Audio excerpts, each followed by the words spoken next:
നമസ്കാരം. മലയാളി വാർത്തയിലേക്ക് സ്വാഗതം. മുൻ പ്രധാനമന്ത്രി ഡോക്ടർ മൻമോഹൻ സിംഗിന്റെ വേർപാടിന്റെ വേദനയിലാണ് രാജ്യം കണ്ട ഏറ്റവും മികച്ച സാമ്പത്തിക വിദഗ്ധൻ ആരെന്ന ചോദ്യത്തിനുള്ള ഉത്തരങ്ങളിൽ ഒന്നായിരുന്നു മൻമോഹൻ സിംഗ്. രാജ്യത്തിന്റെ സാമ്പത്തിക രംഗത്തെ ഉടച്ചുവാർത്ത ധനമന്ത്രിയായും ലൈസൻസ് രാജില്ലാതാക്കിയ ധനമന്ത്രി എന്നും പേരെടുത്ത അദ്ദേഹം സാമ്പത്തിക ഉദാരവൽക്കരണ നയങ്ങൾ നടപ്പാക്കിയതിലൂടെ ശ്രദ്ധേയനായി. 1991 നരസിംഹറാവു സർക്കാരിൽ ധനമന്ത്രിയായി അപ്രതീക്ഷിതമായാണ് മൻമോഹൻ സിംഗ് എത്തുന്നത്. ആസൂത്രണ കമ്മീഷൻ ഉപാധ്യക്ഷൻ, റിസർവ് ബാങ്ക് ഗവർണർ എന്നീ പദവികളും പ്രവർത്തിച്ചിട്ടുണ്ട്. പഞ്ചാബ് സർവകലാശാലയിൽ നിന്നും സാമ്പത്തിക ശാസ്ത്രത്തിൽ 1952 ബിരുദവും 1954 മാസ്റ്റർ ബിരുദവും ഒന്നാം റാങ്കിൽ നേടിയതിനു ശേഷം കേംബ്രിഡ്ജിൽ ഉപരിപഠനം നടത്തി. 1957 കേംബ്രിഡ്ജ് സർവകലാശാലയിലെ സെന്റ് ജോൺസ് കോളേജിൽ നിന്നും എക്കണോമിക്സ് ട്രിപ്പോസ് നേടിയതിനു ശേഷം ഇന്ത്യയിലെത്തി. പഞ്ചാബ് സർവകലാശാലയിൽ അധ്യാപകനായി ജോലിക്ക് ചേർന്നു. 1969-71 കാലത്ത് ഡൽഹി സ്കൂൾ ഓഫ് എക്കണോമിക്സിൽ പ്രൊഫസറായി. ഇതേ കാലത്ത് വിദേശ വ്യാപാര മന്ത്രാലയത്തിൽ ഉപദേശകനുമായിരുന്നു. 1972 ധനകാര്യ മന്ത്രാലയത്തിൽ മുഖ്യ സാമ്പത്തിക ഉപദേഷ്ടാവായി. 1976 ധനകാര്യ മന്ത്രാലയ സെക്രട്ടറിയായി. 1980-82 ആസൂത്രണ കമ്മീഷൻ അംഗമായി. 1982 ഇന്ദിരാഗാന്ധി ക്യാബിനറ്റിൽ പ്രണബ് മുഖർജി ധനകാര്യ മന്ത്രിയായിരിക്കെ റിസർവ് ബാങ്ക് ഗവർണറായി നിയമനം കിട്ടി. 1985 വരെ റിസർവ് ബാങ്ക് ഗവർണറായി തുടർന്നു. പിന്നീട് 1985-87 കാലത്ത് ആസൂത്രണ കമ്മീഷൻ ഉപാധ്യക്ഷനായി ചുമതലയേറ്റു. പക്ഷേ അന്നത്തെ പ്രധാനമന്ത്രി രാജീവ് ഗാന്ധിക്ക് മൻമോഹൻ സിംഗിനോട് മതിപ്പില്ലായിരുന്നു.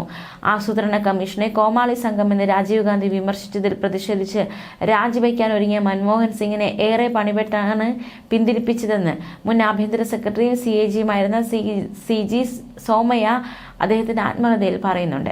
1987-90 കാലത്ത് ജനീവ ആസ്ഥാനമായി പ്രവർത്തിക്കുന്ന സ്വതന്ത്ര സാമ്പത്തിക നയം പിന്തുടരുന്ന ബൗദ്ധിക കൂട്ടായ്മ സൗത്ത് കമ്മീഷന്റെ സെക്രട്ടറി ജനറലായി അദ്ദേഹം പോയി.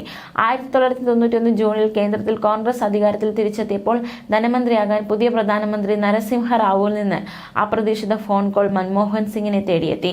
ഇവിടെയാണ് മൻമോഹൻ സിംഗിന്റെ രാഷ്ട്രീയ ജീവിതം തുടങ്ങുന്നത്. അസമിൽ നിന്നുള്ള രാജ്യസഭാംഗമായാണ് കേന്ദ്ര സർക്കാരിൽ അദ്ദേഹം എത്തിയത്. പിന്നീട് തുടർച്ചയായി 4 തവണ അസമിൽ നിന്നുള്ള രാജ്യസഭാംഗമായി. ഇന്ത്യ കടുത്ത സാമ്പത്തിക പ്രതിസന്ധിയിലായിരുന്ന സമയത്താണ് സിംഗ് ധനമന്ത്രിയാകുന്നത്. ധനക്കമ്മി, GDPയുടെ 8.5%, വിദേശ നാണ്യ കരുതൽ ശേഖരം കഷ്ടിച്ച് 2 ആഴ്ചത്തേക്ക് കൂടി മാത്രമെന്ന സ്ഥിതിയായിരുന്നു അന്ന്. അന്താരാഷ്ട്ര നാണയനിധിയിൽ നിന്ന് വായ്പ എടുക്കാൻ രാജ്യം നിർബന്ധിതമായപ്പോൾ കടുത്ത സാമ്പത്തിക നടപടികളാണ് തിരികെ IMF ആവശ്യപ്പെട്ടത്. ലൈസൻസ് രാജ് നീക്കാനും വിപണി വിദേശ നിക്ഷേപത്തിനായി തുറന്നുകൊടുക്കാനും മൻമോഹൻ സിംഗ് നിർബന്ധിതനായി. ഇറക്കുമതി ചുങ്കം കുറച്ചു. പൊതുമേഖലാ സ്ഥാപനങ്ങളുടെ സ്വകാര്യവൽക്കരണമടക്കം സാമ്പത്തിക പരിഷ്കാരങ്ങളോട് മുഖം തിരിച്ച നേതാക്കളോട് പ്രവർത്തിക്കുക അല്ലെങ്കിൽ മരിക്കുക എന്നായിരുന്നു അദ്ദേഹത്തിന്റെ മറുപടി. അക്കാലത്ത് വാണിജ്യ സഹമന്ത്രി P. ചിദംബരം മൻമോഹൻ സിംഗിനെ ഉപമിച്ചത് ഡെൻ സിയോപിങ്ങിനോടായിരുന്നു. 1992-1993 കാലത്ത് ഇന്ത്യയുടെ GDP വളർച്ചാ നിരക്ക് 5.1%-ലേക്കും 1993-1994 കാലത്ത് വളർച്ചാ നിരക്ക് 7.3%-ലേക്കും ഉയർന്നു. R.N. മൽഹോത്ര കമ്മിറ്റി റിപ്പോർട്ട് ഈ കാലത്ത് ഇൻഷുറൻസ് മേഖലയിൽ നടപ്പിലാക്കിയത് മൻമോഹൻ സിംഗ് ആണ്.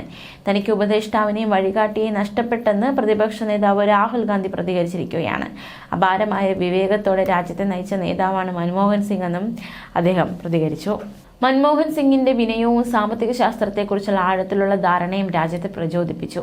ദശലക്ഷക്കണക്കിന് ജനങ്ങൾ അത്യധികം അഭിമാനത്തോടെ എന്നും അദ്ദേഹത്തെ ഓർക്കും. ശ്രീമതി കൗറിനെയും കുടുംബത്തെയും അനുശോചനം അറിയിക്കുന്നുവെന്നാണ് രാഹുൽ ഗാന്ധി സമൂഹ മാധ്യമത്തിൽ കുറിച്ചത്. ന്യൂസ് ഡെസ്ക്, മലയാളി വാർത്ത.